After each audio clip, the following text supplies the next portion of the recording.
Sa araw na ito, tayo ay nagtitipon-tipon upang ipagdiwang ang isang makasaysayang kaganapan, chartering and induction ceremony of 12 Pinoy Eagles Club. This moment is more than just a ceremony. It is a testament to our enduring mission and the values that bind us together as a brotherhood. But because we trust the process of becoming an eagle, at dahil sa pagkakaisa natin at pagtutulungan natin, nandito na tayo mga kuyain natin! Hoy, akin na!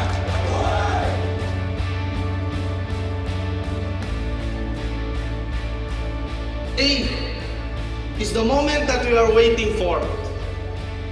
We deserve this. This is our moment. Be proud, mga kuyain natin. During those days, we as one group work hand in hand to accomplish the things that we are required before we can call ourselves an eagles. For that, I want to commend everyone for your dedication and commitment.